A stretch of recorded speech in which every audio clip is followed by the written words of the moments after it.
Hello, welcome to Beat Burnout. I'm Taniya Hussain, and again, I have a brilliant speaker, a brilliant coach for you.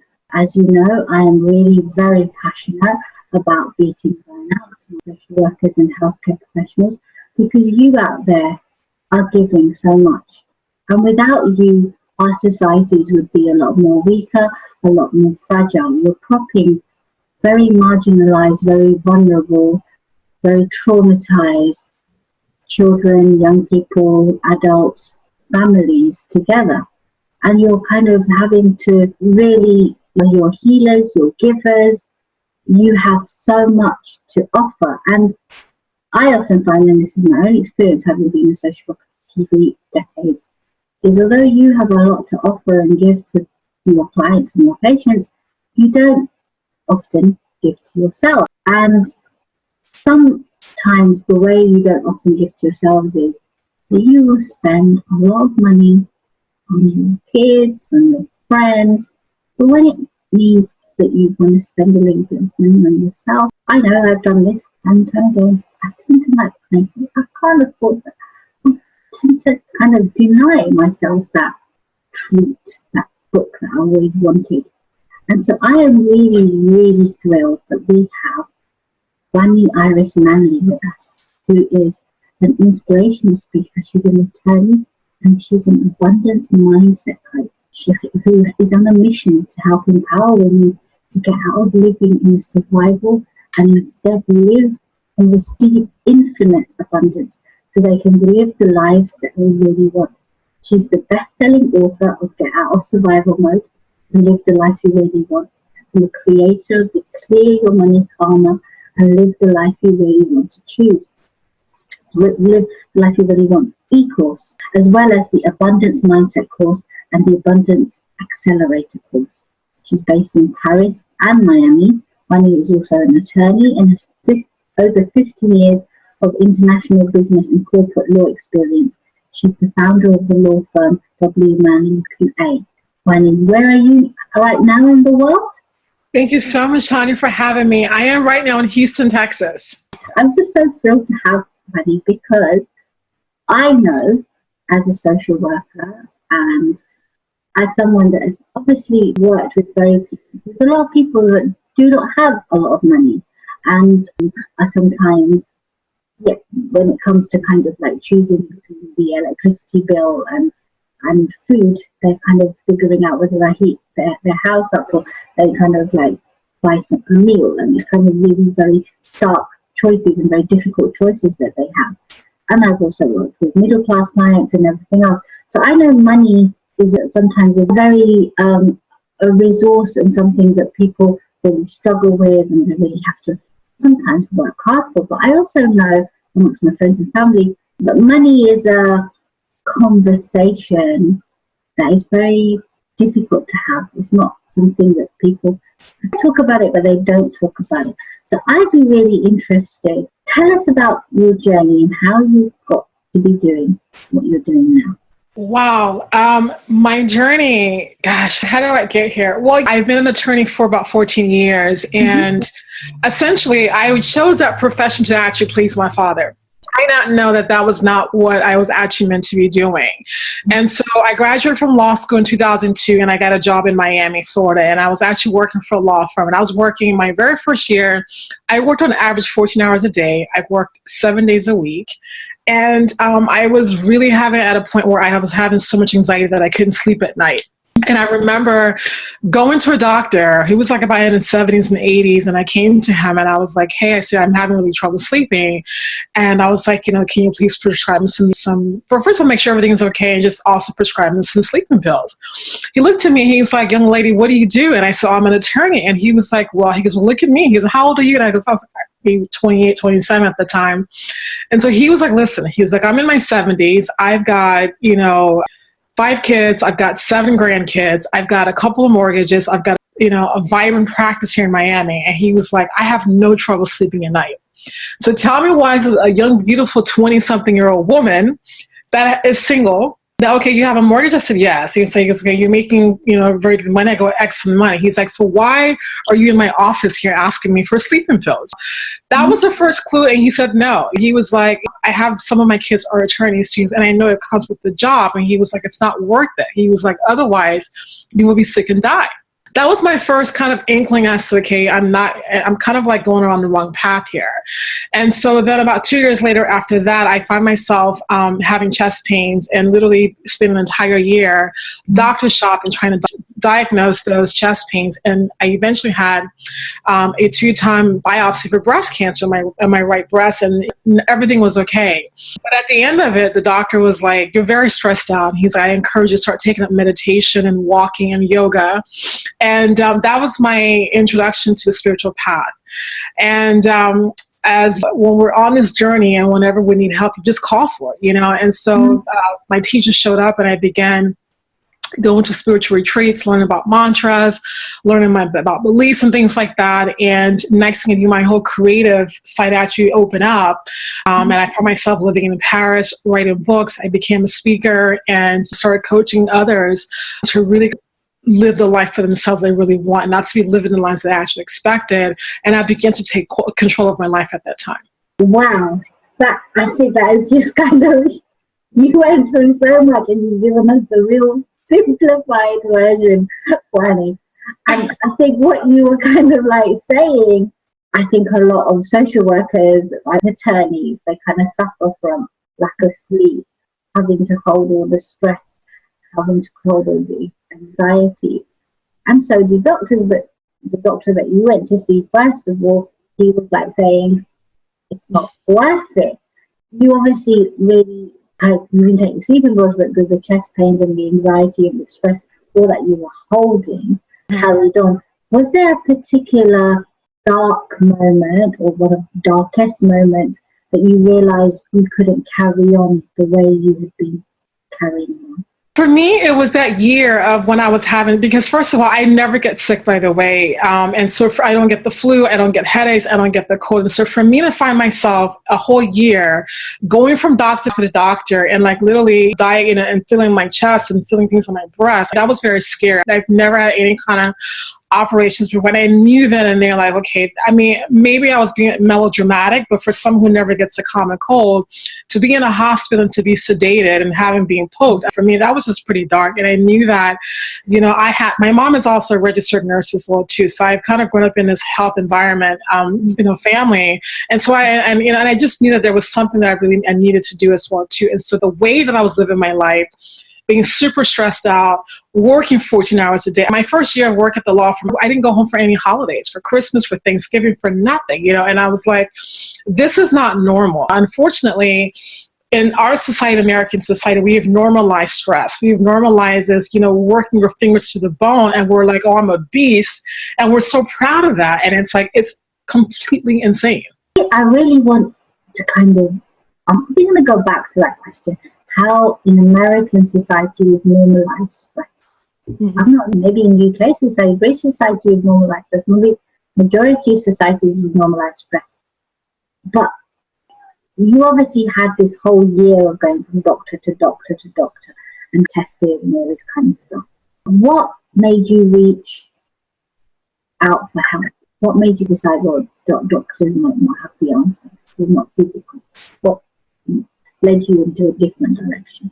Well, for me, it was just the fact, like I said, I've never been a sick child. And so for me to have any kind of physical pain, it just scared the crap out of me, to be quite honest with you, where I just was like, I'm going to see a doctor, And the fact that it was actually near my breast as well, too. So I was really worried about breast cancer. I was just really fear. It was honestly, one word, fear is what made me ask for help. Fear is what made me actually seek a doctor's help. Mm-hmm. And it was just literally hearing from an elderly gentleman looking at me and was like, he was just very point blank, like, if I'm in my 70s and I've got all this and I can sleep at night, what the hell are you doing in my office?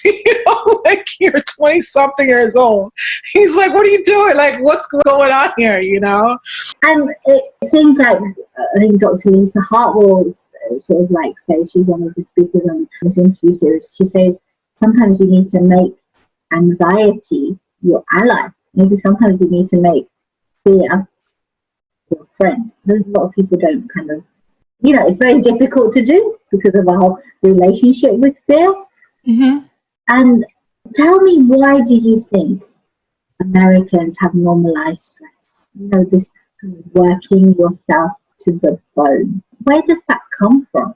Well, we each culture has their ideals, and part of the American ideal is actually working hard. And it's like this American dream that we're actually sold in, that if you work hard, go to school, get a good job, you'll work really hard, you'll be successful, right? And so in our society, it's like we don't value free time. We just value the time that we spend at the office. Like, our culture is just built around work. It's not built around, sitting down, like, for example, in Europe, where, for example, in France where I'm living, the dinner hour is just it's just so critically important, and also we're very much consumers, and so it's just the consumers, the more you work, the more money you can have, and the more things you can actually buy, and everyone's at some levels trying to compete with each other. And so this is a very brand new country, still, and it's like it's just built on, everything is kind of built on success and being super successful, and that's what it's ingrained in the culture. And so certain professions are very prone to really be where it's completely over the top, being a lawyer, being a doctor, being in a service-based industry, and it's just like completely insane what we're doing to ourselves. Crazy making.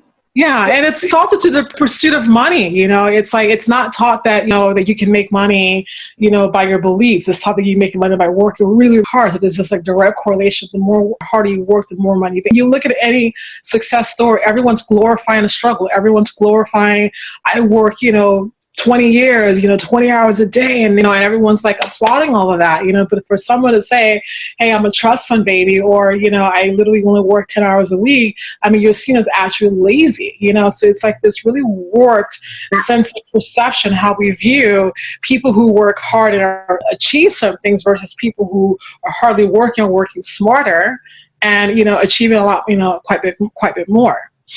I like that. Don't work harder, work smarter. Yeah. I like that. I think social workers and healthcare professionals would really benefit from that. Like, you focus on a few things and you try to do those few things in the day. Yes. Rather than trying to do everything in one day. So nobody can do everything in one day. No. Social workers and healthcare professionals are constantly trying to do that. And it's difficult because we do get pulled in very different directions, and sometimes that's the nature of our job. But maybe working smarter, not harder. But working harder is such a value, something pattern that kind of comes, from your parents and grandparents. It's kind of coming, it kind of goes back to lots of, it's not, I don't think it's just an American thing. It's very much something a lot of us grow up with. And that's what I'm really interested in. You started telling that you kind of got into spirituality, but your books are very much about this abundance mindset. Could you tell us, because not everybody is familiar with abundance mindset, could you tell us what that is? Sure. So abundance mindset versus, for example, lack mindset or poverty mindset, I like to just make it very simple. Number one, it's the attitude, it's the energy, it's the embodiment of I have. Meaning I have this, so therefore I'm actually grateful, as opposed to the lack mentality or the lack consciousness is I don't have, I can't do, and I can't get.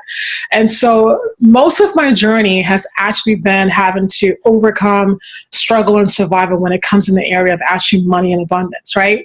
And part of it too, because I grew up with the mantra of you have to work very hard. And so for me, I was really working hard to create a certain level of success when it comes to money.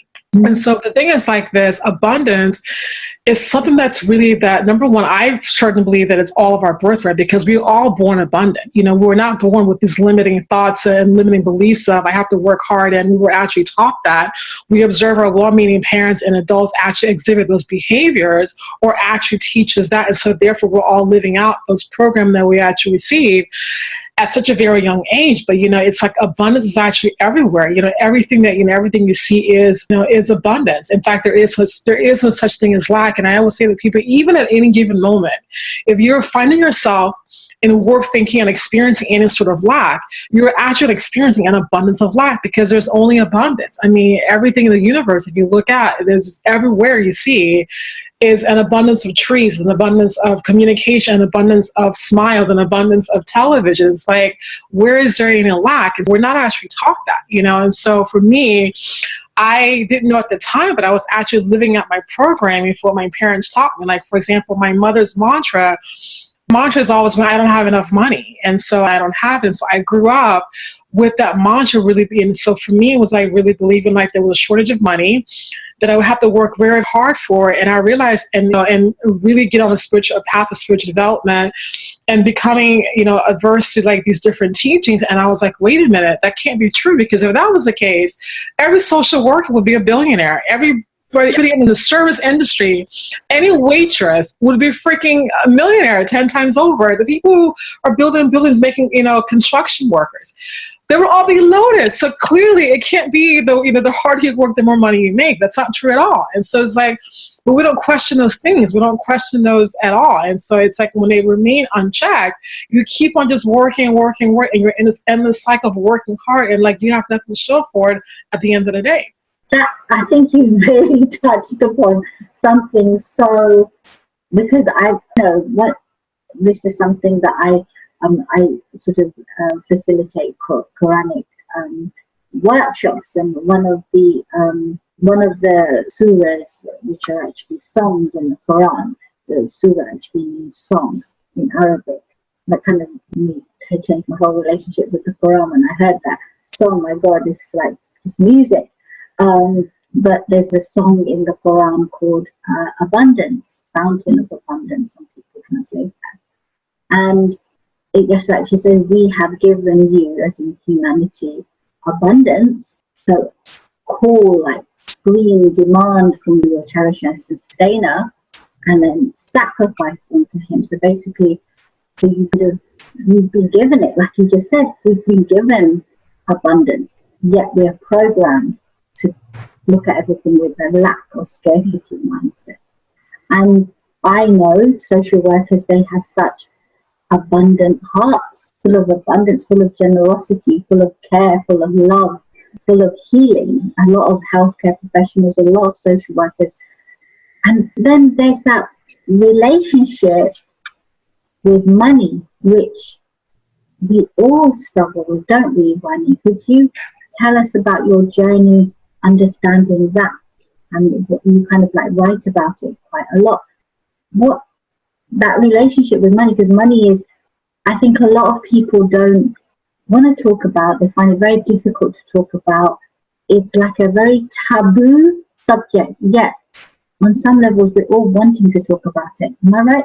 You're absolutely correct, and so, yeah, it grew up in a family where it was very taboo as well, too. And so there's such a great charge on it. I mean, I can never shut up about it. I love talking about money all day long. So, I started with, okay, why is it that we can't talk about it, right? And so, people say they'll ever talk about money, sex, and politics, but I was like, let's just go a little bit deeper than popular opinion, right? What is it that makes money that's such a taboo we can't talk about it? Because money goes to our value. Money goes to our self-worth, right? And it doesn't necessarily mean that, but we tend to equate how much money we're making versus how lovable we are, how successful we are, our place in societies. And that's how, like it or not, that's how in many societies you actually are a place like that. And so when you're not making enough money, people just tend to just kind of feel like crap about themselves. And so it's like when the bank account balance is high, they're up here, but then when the bank account balance is low, they're down here, because we equate our self-worth and our self-value, which it should not, because our value, our self-worth is actually irrespective of all of that, And so the thing is, too, and I want to say that to social workers and anyone listening to this, is like, first of all, I didn't grow up, and I have very few people I've ever come across who were taught really about money, to really understand that money is an energy, and that this thing we're calling money is actually your relationship to it, right? And that whatever is happening in your bank account balance, in your businesses, or whatever, it has nothing with anything external. It's all about internal. It's all your internal beliefs. It's all about the behaviors you experience about money. It's all about the first earliest money memories you picked up as a child. Like, you're actually living out that paradigm as an adult. And until you begin to really examine what your beliefs are, you will not wonder, why do I feel so little? Like, why am I so attached to this thing, like determining like my self-worth and my self-value? Because it's a very difficult place to be in. And so I would say we have to start having these conversations about money. You know, we have to start talking about, what does it really mean? You know, what our beliefs are, and to see how these beliefs that we're actually or carrying or living out, they're not even true. They're not even correct. And it's causing so much havoc. Like, working hard, we all also heard, you know, money is root of all evil. Many of us have an aversion to wealth, but we hate to see people with money. And it's like, whatever you're actually rejecting or criticizing, you know, you're actually pushing it away from, because why? It's all energy. And it's like, energy is like, you know, if you're criticizing, you're chastising it, you're pushing it away from it, as opposed to attracting it to you. So it's like, we've got to really become aware of, okay, what are these beliefs that we have that are really erroneous? It's not even help us in the first place. And let's have a conversation about it. Yeah, but it's such a difficult conversation to start. And I'm really glad that you are having this, because it makes it a little bit less taboo. And as you were kind of like talking, I was just thinking, you know, a lot of social workers, and I'm one of them, that used to really think, I don't anymore, that money is the root of all evil. That is such a deep-seated belief system for so much, that people actually believe that it is true. And then I kind of then started looking at a lot of the prophetic figures, like Abraham, Muhammad, Jacob, you know, like a lot of them, and Moses. And I actually kind of thought, some of them, yeah, at some points of their life, they were very wealthy, influential men. Yeah. And then it made me think, the reason why they were these wise sages and prophets wasn't because they were wealthy, because of they weren't attached to their wealth. That was the difference. Yes, they were wealthy, they were spiritually wealthy and materialistically wealthy, but they were never attached to their wealth.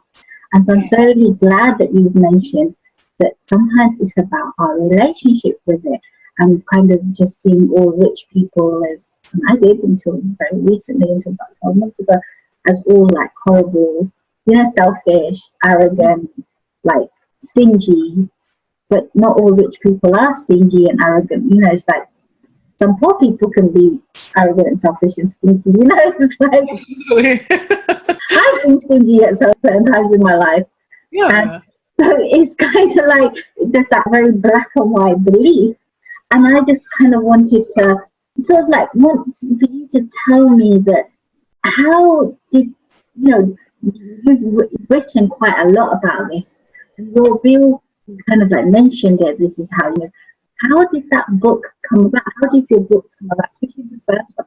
Tell me. Well, the current book, actually, actually my third book. And so the book that we're talking in question, the Get Out of Survival Mode and Live the Life We Really Want, really is about the whole money issue. It actually came as a second book. My first book that I wrote is called There is Spirituality and There's Truth. And that book, I wrote the book fairly quickly, and I went to go ahead and write the book proposal for it, and I just became really blocked. And so I spent about 2 years editing it. And I remember when I finally was able to come up with the book proposal, I sent to my editor. She was like, rewrite it. I was like, you know, I don't have the bandwidth to actually do it. So I actually prayed. I said, God, universe, angels, please give me a book that I can self-publish, that I can really put out there right now that people need. And this book actually came through. And so I wrote it very quickly, and I actually self-published this book, and, you know, it was very successful. And so, but in it, you know, it literally is about, and it's really about finances and money, and really, you know, because when you're not having enough money, you're struggling. You're on the struggle bus. And I know from experience, even as an attorney, you know, and I struggled with money really became when I became an entrepreneur. I was working for the law firm here that was working 14 hours a day, and I got laid off. It was the best thing that ever happened to me. And so I, went ahead and started my own law firm because I could not make a lateral move from the position I was in because I was making too much money from Miami at the time. Mm-hmm. And so I began to struggle as an entrepreneur because, number one, I knew nothing about starting a business. I had no formal training. I didn't know anything about the mechanics starting a business or also the actual mindset piece, right? And it wasn't until 2009 when I began my spiritual journey, and I began to really become aware of the belief structures and what was really happening was really internal. And so this particular book really is my journey. It's talking about all the things that really plays into not making enough money and and just living in a place of lack, limitation, and scarcity. It's not necessarily. And I think one of the big things I want to convey is that it's not about the circumstance, right? It's literally within us what we're holding about ourselves, because really the whole money and abundance issue really is a symptom, and the symptom is really like the bigger cause is the lack of self-love within you, the lack of self-worth, the lack of self-value, and of coming from a place of where you feel you're not whole, that you're something within it that's actually lacking. So you're not good enough, you're not pretty enough, you're not strong enough, you're not smart enough. And so that all is going to manifest as not enough money. Until you begin to heal those parts within you, you will continue to overwork yourself, overexert yourself, be burned out, overgive, and at the same time, not having enough money, and you're finding yourself in this circle until you begin to really address those issues within yourself that makes you feel that, And so I would say this conversation from not enough money, because even if you were given like the top strategies by any consultant or a business official, or whatever like that, as long as you still have these beliefs that money is the root of all evil and the rich people are bad and it takes a camel to go through a needle than a rich man to go to heaven, you will always be manifesting not enough money, and so that's what the book is really about, and that's what I actually talk about, and I help clients to realize that it's within you. The money in the bank account literally is a reflection of how you feel about yourself, and those parts of you that aren't feeling, there are inner child or inner children are just feeling the lack of love, because I don't know very many people who are hardly anyone at all who grew up with enlightened parents and who received complete, wholeheartedly unconditional love. And so for some of us, we're all walking around here quite wounded, and so, and myself included, and it's things that we have to actually work on. We have the mother wound that affects our abilities to receive, that looks at whenever we're having any kind of obstacles in our life, that's coming from a nurturing space. That's coming from like the lack of love we didn't receive from our mothers. From our father's side, we have the father wound, where that's all about our income, our value, because we get our sense of value of who we are and being our confidence level from our fathers. And so if you didn't have a father figure who was there or who was quite absent with you, or you're going to have struggles that's going to show up for you in your business and your income and the whole overgiving, pleasing. So it really is a holistic place you have to look at it to cure the whole money and abundance aspect. Wow, I could learn so. I'm learning so much as it's listening, but Wani has got so much wisdom, and what I love about you is the fact that you're very honest. That Wani and I have all been there, where we find that our jobs are really difficult. It is really difficult, and we kind of, no matter how hard we work, that those 7 assessments still haven't been done. No matter how hard we work, our clients are going, there's one drama after another that we've got to, work with. Yet we are so full of abundance. We're still full of love, care, support. Whereas other people would be like, hey, I've had enough person. And I'm not saying we're always like we're angels and we don't feel anger or anything like that. But if you actually think, abundance isn't just about money, it's also about time, it's also about love, it's also about joy, it's also about, and then when you actually change your perception that you have, you start attracting it, and then you attract more and more, and then people kind of say, well, what's different about you? You're wearing a different foundation? And I say, no, I'm not wearing a different foundation. It's just, I'm not saying that I'm like joyous all the time. I have my bad days.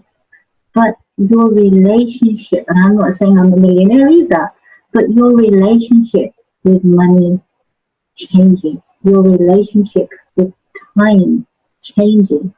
And would you say in your experience, Wani, it was like a gradual shift? It was a gradual shift, and it was also, I was hell bent relentless on it, because I can tell you that what brought me to the spiritual journey was being broke, was having chest pains and being burned out. And so for me, I was like, I've got to straighten this part out. I've got to straighten this part out of my life. And so for me, I really was ingrained and set an intentions to really change my perception as to seeing that there was only abundance, and to start seeing it. And you know what? It could have been a lot quicker had I believed that it was actually easy. Like, for example, just by simply focusing on like that, just, being grateful for what you have right now, for being, and just expressing even appreciation for what you have, no matter whatever it is, for this phone, for this technology, for whatever, we live in a vibrational universe. And the more you start to talk about and focus on what you have, energy grows, and it kind of gives more. And believe it or not, you can be just focusing gratitude for like other things other than money, and your bank account will increase, because you're in a consciousness of you're in abundance consciousness of I have, rather than saying I don't have, I can't do, I can't get, and what I don't have. And so what we tend to do is focus so much more on what we don't have and what's missing in our life. And so guess what happens? We tend to distract a lot more of that. Yeah, and that's what I say to, and I know a lot of coaches, and I'm sure you do, this is what I really I practice. Yeah, I do it maybe every day. I wouldn't say I do it every day, but maybe every day. I write a few sentences from I am so grateful for the fact that, and I notice how sometimes it's like a whole page, sometimes it's a few lines, but then I make me notice, my God, I'm so grateful for the fact that I have my husband that loves me. I'm so grateful I've got 3 sons. I'm so grateful for my colleagues at work who really care about me and support me. I'm so grateful for the food. And then you realize, my God, there is so much I have, rather than, oh, I don't have enough to go on this particular holiday, or I don't. And then when you start actually seeing and noticing all that you have, I tell you, doesn't make you feel rich. Absolutely. And Tanya, like one of my, my top number one tool to bring in more abundance and to make you feel more abundant, I tell my clients and I tell everyone, sit down in one setting and to write out 100 ways in which you're abundant right now. And I say to people, you know what, don't just limit it to just like your immediate surroundings, but like expand it to like the infrastructure. Like I have an abundance of roads, of houses, of banks, of everything.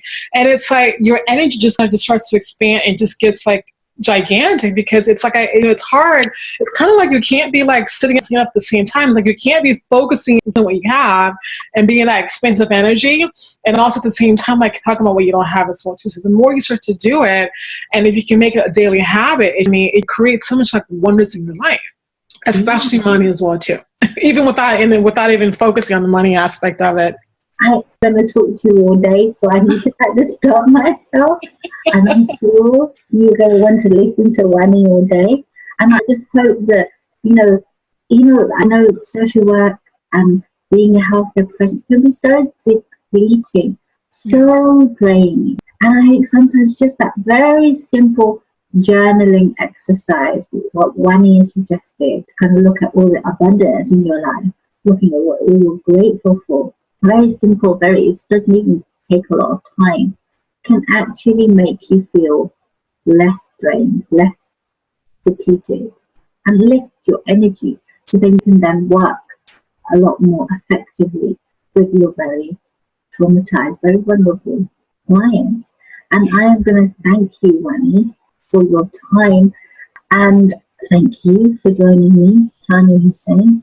Thank you, Tanya. Bye, everyone.